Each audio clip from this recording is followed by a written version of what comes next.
সাবেক প্রধান বিচারপতি এবিএম খায়রুল হককে গ্রেফতার করেছে ডিবি। সকাল ৮টার দিকে ধানমন্ডি থেকে তাকে গ্রেফতার করা হয়েছে। ডিবির যুগ্ম কমিশনার মোহাম্মদ নাসিরুল ইসলাম এ তথ্য নিশ্চিত করেছেন। তিনি জানান, সকাল ৮টার দিকে সাবেক প্রধান বিচারপতি খায়রুল হককে রাজধানী ধানমন্ডি বাসা থেকে গ্রেফতার করা হয়েছে। তাকে ডিবি কার্যালয়ে নেওয়া হয়েছে। তার বিরুদ্ধে পরবর্তী ব্যবস্থা গ্রহণ করা হবে। ২০১০ সালের ৩০ সেপ্টেম্বর দেশের ১৯তম প্রধান বিচারপতি হিসেবে শপথ নেন খায়রুল হক। ২০১১ সালের ১৭ মে ৬৭ বছর পূর্ণ হওয়ায় অবসর গ্রহণ করেন তিনি। আওয়ামী লীগ সরকারের শেষ সময় খায়রুল হক ছিলেন আইন কমিশনের চেয়ারম্যান। গত বছরের ৫ আগস্ট সরকার পতনের পর ১৩ আগস্ট তিনি আইন কমিশন থেকে পদত্যাগ করেন। উত্তরায় বিমান বিধ্বস্তের ঘটনায় ক্ষতিগ্রস্ত মাইলস্টোন স্কুল অ্যান্ড কলেজে আগামী ২৭ জুলাই থেকে সীমিত পরিসরে ক্লাস চালু হচ্ছে। এদিন কেবল নবম থেকে দশম শ্রেণীর ক্লাস শুরু হবে। পরবর্তীতে ধাপে ধাপে চালু করা হবে অন্যান্য শ্রেণী কার্যক্রম। এদিকে যুদ্ধ বিমান বিধ্বস্তের ঘটনায় দগ্ধদের চিকিৎসা সেবা চলছে সিঙ্গাপুর থেকে আসা বিশেষজ্ঞ এবং জাতীয় বার্ন ও প্লাস্টিক সার্জারি ইনস্টিটিউটের প্লাস্টিক সার্জনদের মেডিকেল বোর্ডের যৌথ মতামতের ভিত্তিতে। বিমান বিধ্বস্তের ঘটনায় দগ্ধ ৪৪ জন এখন বার্ন ইনস্টিটিউটে চিকিৎসাধীন। তাদের ৮ জনের অবস্থা সংকটাপন্ন। এছাড়া ভারত থেকে এসেছেন বিশেষজ্ঞ চিকিৎসকরা। এ ঘটনায় এখন পর্যন্ত ৩২ জনের নিহত হওয়ার খবর জানিয়েছেন আইএসপিআর ও স্বাস্থ্য মন্ত্রণালয়। দর্শক, এই মুহূর্তে জাতীয় বার্ন ইনস্টিটিউটের সামনে আছেন সহকর্মী এস.এম. আরিফ। যুক্ত হচ্ছি তার সাথে।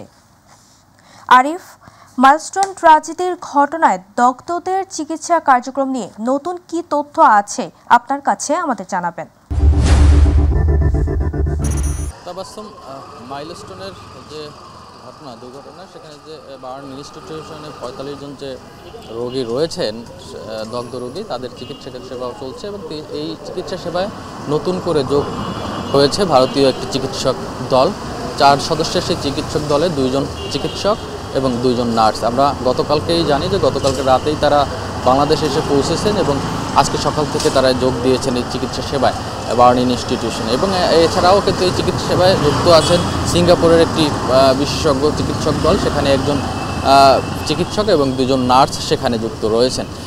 সব মিলিয়ে মোটামুটি উন্নত যে চিকিৎসা বা ভালো চিকিৎসার জন্য যেটা করা দরকার সরকার কিন্তু সেটি করেছেন এবং সেই চিকিৎসা তাদের চলছে। এবং তারা আসলে যারা বিশেষজ্ঞ টিম রয়েছেন, ২ দেশের যে বিশেষজ্ঞ টিম এবং বাংলাদেশের বিশেষজ্ঞরা সব মিলেই কিন্তু ঠিক করবেন আসলে তাদের চিকিৎসা সেবা কেমন হবে, পরবর্তীতে কোনো উন্নত চিকিৎসার জন্য বিদেশে বা বাহিরে যাওয়ার প্রয়োজন আছে কি না সেটি হয়তো তারা ঠিক করবেন। তবে এখন পর্যন্ত আসলে বার্ন ইউনিটে আমাদের সাথে গণমাধ্যমের সাথে কোনো ডাক্তার বা কর্তৃপক্ষ কেউ কথা বলেননি। আমরা গতকালের সর্বশেষ যে আপডেটটি আমরা পেয়েছিলাম, বিশেষ করে প্রধান উপদেষ্টার প্রেস উইংয়ের পক্ষ থেকে, সেখানে জানানো হয়েছিল যে মৃতের সংখ্যা ২৯ জন এবং ৫৭ জন আহত রয়েছেন, বিভিন্ন হাসপাতালে তারা চিকিৎসা নিচ্ছেন। এবং সেই ৫৭ জনের মধ্যে বেশিরভাগই কিন্তু বার্ন ইনস্টিটিউশনে রয়েছেন, ৪৫ জনের মতো। এবং আপনি জানেন যে বাংলাদেশে আসলে এই একটিমাত্রই জাতীয় বার্ন ইনস্টিটিউশন রয়েছে, সেখানেই আসলে এই দগ্ধ রোগীদের চিকিৎসা সবচেয়ে বেশি ভালো হয়। সে কারণেই এইখানেই আসলে সবচেয়ে বেশি রোগী ভর্তি এখন এইখানে রয়েছে।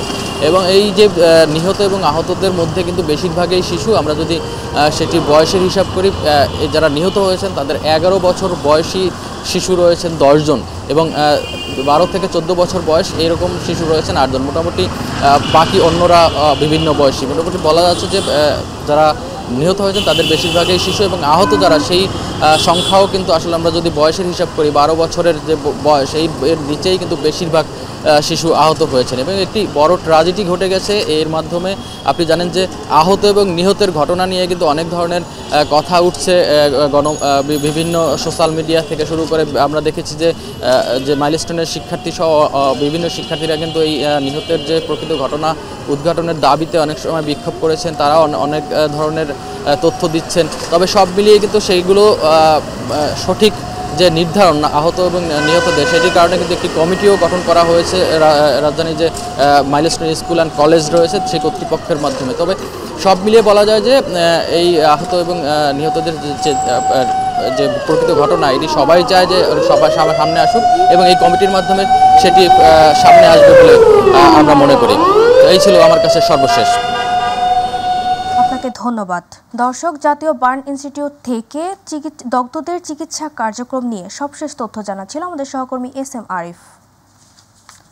গভীর রাতে হাসপাতালের স্বাস্থ্য পরীক্ষা করিয়ে আবার বাসায় ফিরেছেন বিএনপি চেয়ারপারসন খালেদা জিয়া। গত রাত 2টায় 52 মিনিটে তিনি গুলশানের বাসায় পৌঁছান। এর আগে রাত 1:15টার পর গুলশানের বাসভবন ফিরোজা থেকে এভারকেয়ার হাসপাতালে যান খালেদা জিয়া। তার ব্যক্তিগত চিকিৎসক অধ্যাপক AZM জাহিদ হোসেন জানান, মেডিকেল বোর্ডের চিকিৎসকদের পরামর্শ অনুযায়ী কিছু পরীক্ষা করানোর জন্য বিএনপি চেয়ারপারসনকে হাসপাতালে নেওয়া হয়েছিল। এভারকেয়ার বিশেষজ্ঞ চিকিৎসক অধ্যাপক শাহাবুদ্দিন তালুকদারের নেতৃত্বে একটি মেডিকেল বোর্ডের অধীনে চিকিৎসাধীন আছেন খালেদা জিয়া। বাংলাদেশ জামায়াতে ইসলামী আমির ডক্টর শফিকুর রহমান বলেছেন, দেশকে সুশৃঙ্খল অবস্থায় আনতে হলে কার্যকর নির্বাচন লাগবে। আশা করা যায় সে নির্বাচন আগামী বছরের প্রথম দিকে অনুষ্ঠিত হবে। তবে অতীতের মতো বস্তাপচা নির্বাচন জনগণ চায় না। জামায়াত সে নির্বাচন মেনেও নেবে না। নির্বাচন হতে হবে স্বচ্ছ। এ নির্বাচন হতে হবে সকলের জন্য লেভেল প্লেইং ফিল্ডের উপরে। বুধবার বিকেলে সিলেটের বিয়ানীবাজারে জামায়াতে ইসলামের সমাবেশের প্রধান অতিথির বক্তৃতায় তিনি কথা বলেন। দেশকে সুশৃঙ্খল অবস্থায় আনতে হলে আমাদের একটা কার্যকর নির্বাচন লাগবে। সেই নির্বাচনটা আমরা আশা করছি আগামী বছরের প্রথম দিকে ইনশাআল্লাহ অনুষ্ঠিত হবে। কিন্তু সেই নির্বাচনটা কেমন চাই? আমাদের স্পষ্ট বক্তব্য, অতীতের বস্তা পচায় ধারায় নতুন কোন নির্বাচন চাই না এবং এমন কোন নির্বাচন আমরা মেনেও নেব না। উত্তর বঙ্গোপসাগরে একটি লঘুচাপের আভাস দিয়েছে আবহাওয়া অধিদপ্তর। তাই সপ্তাহ জুড়ে দেশের বিভিন্ন অঞ্চলে দমকা হাওয়া সহ হালকা থেকে মাঝারি এবং কোথাও কোথাও ভারী থেকে অতি ভারী বৃষ্টির সম্ভাবনা রয়েছে। গতরাত থেকে দেশের বিভিন্ন স্থানে বৃষ্টি শুরু হয়েছে। আগামী বুধবার পর্যন্ত বৃষ্টিপাতের এই প্রবণতা অব্যাহত থাকার সঙ্গে ভ্যাপসা গরমও কিছুটা বাড়তে পারে। বুধবার দেশের 6 বিভাগের বিস্তীর্ণ অঞ্চলের উপর দিয়ে মৃদু তাপপ্রবাহ বয়ে গেছে। এদিন দেশের সর্বোচ্চ তাপমাত্রার রেকর্ড করা হয়েছে কুড়িগ্রামের রাজারহাটে 38 ডিগ্রি সেলসিয়াস আর সর্বোচ্চ 33 মিলিমিটার বৃষ্টি হয়েছে রাঙ্গামাটিতে।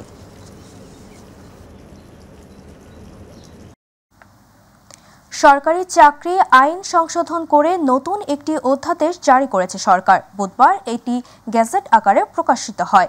নতুন অধ্যাদেশে পূর্ববর্তী বিতর্কিত কিছু ধারা সংশোধন করে কর্মকর্তা কর্মচারীদের আপত্তি আমলে নেওয়া হয়েছে। গত 22 মে উপদেষ্টা পরিষদ প্রথম দফা সংশোধিত সরকারি চাকরি আইন অনুমোদন দেয় এবং 25 মে রাতে সরকার অধ্যাদেশটি জারি করে। এতে অসন্তোষ দেখা দেয় কর্মকর্তা কর্মচারীদের মধ্যে। 24 মে থেকে সচিবালয়ে শুরু হয় বিক্ষোভ, যা কয়েক সপ্তাহ ধরে চলতে থাকে। আন্দোলনের প্রেক্ষিতে সরকার গত 4 জুন অধ্যাপক ডক্টর আসিফ নজরুলের নেতৃত্বে এটি পর্যালোচনা কমিটি গঠন করে। কমিটি আন্দোলনকারী বিভিন্ন সংগঠনের প্রতিনিধিদের সঙ্গে আলোচনা করে প্রস্তাবিত সংশোধন চূড়ান্ত করে। 3 জুলাই উপদেষ্টা পরিষদের 32তম বৈঠকে সংশোধিত অধ্যাদেশ অনুমোদিত হয় এবং আজ তা গেজেট আকারে প্রকাশিত হয়।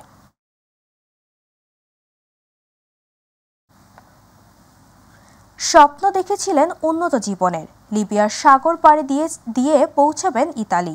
অথচ দালালদের খপ্পরে পড়ে নিঃস্ব মাদারীপুরের রাজরের একটি ইউনিয়নের 14 যুবকের পরিবার। প্রথম যুবকদের লিবিয়ার বন্দিশালায় আটকে রেখে চালানো হয় অমানবিক নির্যাতন। ভিটে মাটি বিক্রি আর চড়া সুদে মুক্তিপণের লাখ লাখ টাকা এনে দালালদের হাতে তুলে দিলেও 5 মাস ধরে সন্তানদের খোঁজ মিলছে না।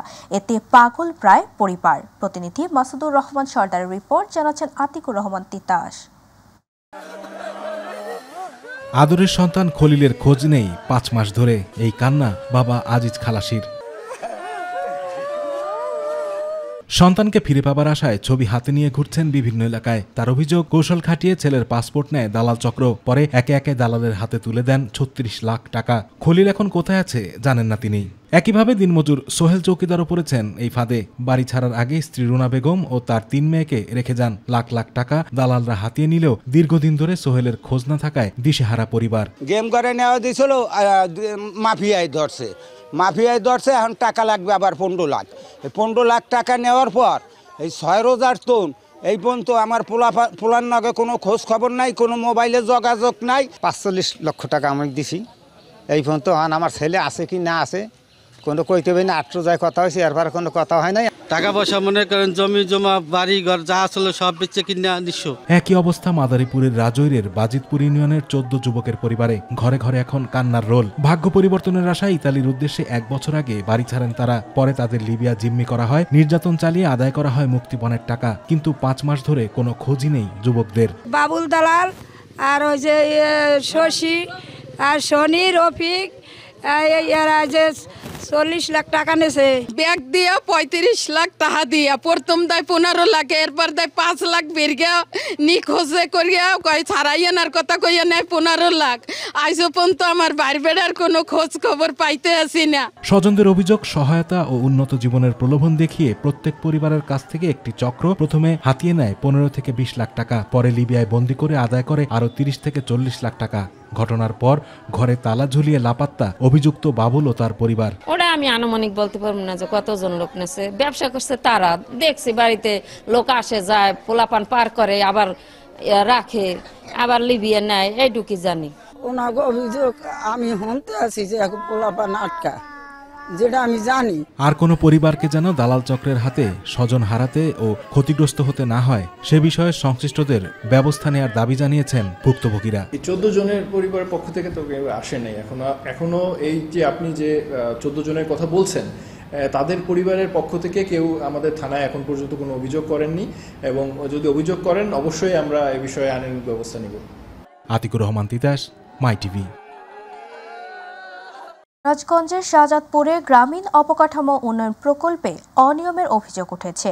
স্থানীয়দের অভিযোগ, সড়ক পাকাকরণে নিম্নমানের সামগ্রী ব্যবহারের পাশাপাশি কার্যদেশ অনুযায়ী করা হচ্ছে না কাজ। যেন তেনভাবে কাজ শেষ করে বিল তুলে নেওয়ার চেষ্টারও অভিযোগ করেছেন তারা। দ্রুত বিষয়টি খতিয়ে দেখে ব্যবস্থা নেওয়ার আশ্বাস উপজেলা প্রকৌশলীর। প্রতিনিধি জাকারিয়া মাহমুদের রিপোর্ট, জানাচ্ছেন শামস তাবরিজ উচ্ছ্বাস। সিরাজগঞ্জের শাহজাদপুরের প্রত্যন্ত অঞ্চল কায়েমপুর ইউনিয়নের দুর্গাপুর গ্রাম। গ্রামের মানুষের দীর্ঘদিনের দাবির প্রেক্ষিতে চরমোহনপুর বাজার থেকে দুর্গাপুর প্রাথমিক বিদ্যালয় পর্যন্ত সড়কটি পাকাকরণের কাজ চলছে। জেলার গুরুত্বপূর্ণ গ্রামীণ অবকাঠামো উন্নয়ন প্রকল্পের আওতাভুক্ত এই সড়ক পাকা করার কাজে অনিয়মের অভিযোগ করছেন স্থানীয়রা। নিম্নমানের ব্লক ইট খোয়া দিয়ে তৈরি করা হচ্ছে সড়কটি, বলছেন তারা। এলজিডির কিছু অসাধু কর্মকর্তার যোগসাজশে ঠিকাদার নিম্নমানের কাজ করছে বলে জানায় এলাকাবাসী। দায়িত্ব নেওয়ার পর 2 বার কাজের মেয়াদ শেষ হলেও সড়কের কাজ শেষ করতে ব্যর্থ হয় ঠিকাদার। সিমেন্ট আপনার দেওয়া লাগবে 1 বস্তা, নিচে হাফ বস্তা, তারপরে আপনার এই মুড়ে কোনো চাঁদি নাই, এ পাশেও তো কোনো চাঁদি নাই।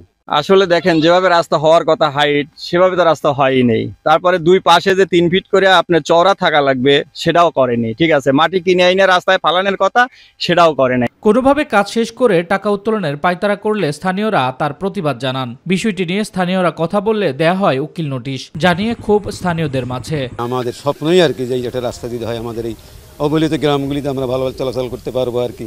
যে এখানে বেজের সাইড দিয়ে, যে বেডটার সাইড দিয়ে যে শোল্ডার থাকে, কোনো শোল্ডার নাই, সাইড শোল্ডার নাই, ইটগুলো খুলে খুলে পড়ে যাচ্ছে। ছোট্ট একটা গাড়ি সেদিন উঠে গেছে এইদিকে, গাড়িটা ওঠার সাথে তো সামনে দেখেন একটা ভাঙ্গিয়া পড়ে গেছে একদম। বাস দিয়ে কস্তুরি টাকান যায়, রোড টাকান যায় না। তবে অনিয়মের অভিযোগ অস্বীকার করে ঠিকাদার নিজের মতো সাফাই গাইলেন। কাজ করবো, কাজ করার বসে আমাকে বিল দেবে, সবকিছু কাজ 100%। আপনি বুঝে না বসে আমাকে এলজিডি বিল দিবে, তার আগে তার বিল দিবে না। এলজিডির কর্মকর্তাদের দাবি কাজের মান যাচাই করেই বিল দেওয়া হবে, অনিয়মের কোনো সুযোগ নেই। আমাদের যে ওই রাস্তাটা দুর্গম এলাকা, রাস্তাঘাট ছিল না, আমরা সেখানে প্রকল্প দিয়ে আমরা রাস্তাটা করছি। তবে আমরা সরজমিনে যা দেখব যে 100% হয়েছে নাকি, আমরা সেইভাবে দেখে কাজের কোনো মার্সি নাই। জীবনের মোতাবেক সবকিছু বেড রেডি করে একটা কাজের উপযোগী হওয়ার পরে তারপরে আমরা প্রয়োজনে আবার দেখে বেড ওই পরিস্থিতির অনুকূলে আসা মাত্রই তারপর আমরা আদার যে কাজগুলি আছে সেগুলি আবার কাজ শুরু করব। 2022-23 অর্থ বছরে 0.250 মিটার সড়কের জন্য বরাদ্দ দেওয়া হয় 1,60,00,000 টাকা। শামস তাবরিজ উচ্ছ্বাস, মাই টিভি নিউজ ডেস্ক। মানিকগঞ্জের শিবালয় 50 শয্যা বিশিষ্ট উপজেলা স্বাস্থ্য কমপ্লেক্স। গুরুত্বপূর্ণ এই হাসপাতালটি এখন নিজেই অসুস্থ। হাসপাতালটিতে নেই পর্যাপ্ত ডাক্তার, নার্স ও জনবল। সংকটাপন্ন রোগীদেরও চিকিৎসা না দেওয়ার অভিযোগ রয়েছে অ্যাম্বুলেন্স সেবার সংকটও। প্রতিনিধি লিটন আহমেদের তথ্য ছবিতে বিস্তারিত জানাচ্ছেন শিমুল খান।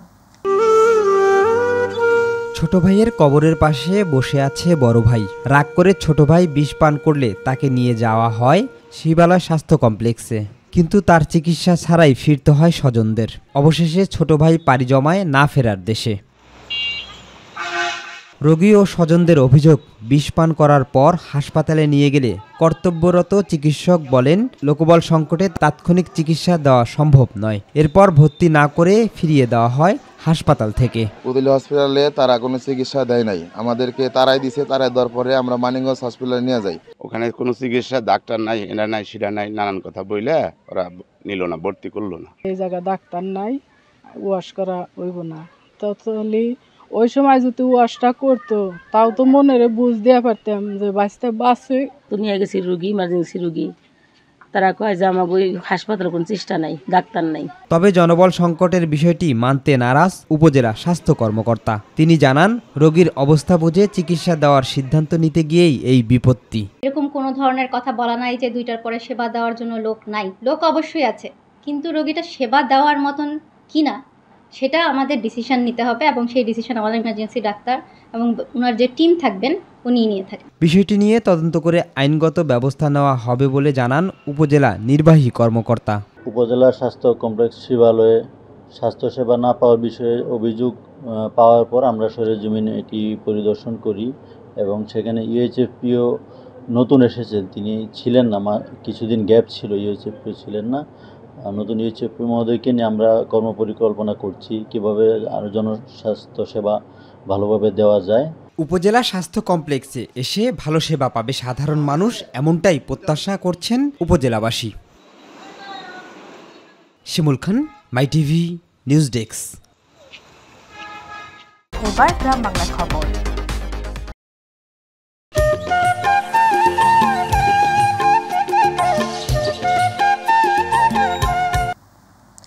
রাজধানীর উত্তরায় মাইলস্টোন স্কুল অ্যান্ড কলেজে ঘটে যাওয়া ভয়াবহ বিমান দুর্ঘটনায় হতাহতদের স্মরণে human rights and piece for বাংলাদেশের সিরাজগঞ্জ ইউনিটের উদ্যোগে কোরআনখানি, দোয়া মাহফিল ও শোক সভা অনুষ্ঠিত হয়েছে। বুধবার বাদ মাগরিব সিরাজগঞ্জ প্রেস ক্লাবে নিহতদের বিদেহী আত্মার মাগফিরাত এবং আহতদের সুস্থতা কামনায় সংগঠনটি এ কর্মসূচি পালন করে। Human rights and piece for বাংলাদেশের সিরাজগঞ্জ ইউনিটের প্রেসিডেন্ট অ্যাডভোকেট শহীদুল ইসলামের সভাপতিত্বে অনুষ্ঠানে প্রধান অতিথি বক্তব্য রাখেন সিরাজগঞ্জ প্রেস ক্লাবের সভাপতি হারুনুর রশিদ হাসান। বিশেষ অতিথির বক্তব্য রাখেন প্রেস ক্লাবের সাধারণ সম্পাদক শরীফুল ইসলাম ইন্না, মাই টিভি সিরাজগঞ্জ জেলা প্রতিনিধি HM মোনায়েম খান, গোলাম মোস্তফা রুবেল।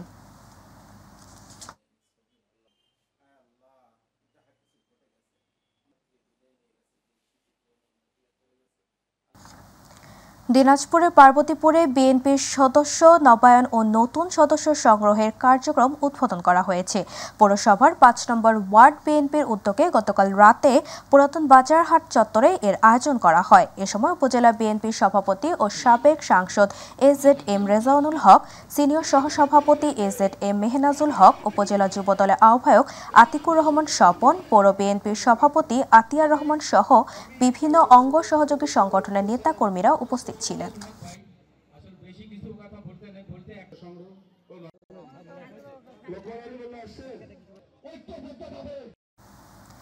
পরিবেশের ভারসাম্য রক্ষায় দিনাজপুরের ফুলবাড়িতে ফলদ ও বনজ বৃক্ষের চারা বিতরণ ও রোপণ করা হয়েছে। উপজেলার বেদদিঘি ইউনিয়ন পরিষদের আয়োজনে 7000 ফলদ ও বনজ বৃক্ষের চারা বিতরণ করা হয়েছে। ফলদ ও বনজ বৃক্ষের চারা ইউনিয়ন পরিষদ চত্বরে রোপণ করেন বেদদিঘি ইউনিয়ন পরিষদের ভারপ্রাপ্ত চেয়ারম্যান আব্দুল মান্নান। রংপুরের পীরগাছায় উপজেলার ওকরাবাড়ি এলাকা থেকে অপারেশন ডেভিল হান্টের অভিযানে কৈকুরি ইউনিয়নের 6 নং ওয়ার্ড আওয়ামী লীগের সাবেক সভাপতি আব্দুল লতিফকে আটক করে সেনাবাহিনী। তার বিরুদ্ধে একাধিক মামলা রয়েছে। আটকের পর তার মোবাইল ফোনে তল্লাশি চালিয়ে রাষ্ট্রবিরোধী অপতৎপরতায় জড়িত থাকার আলামত পাওয়া যায়। পরে তাকে থানায় হস্তান্তর করা হয়।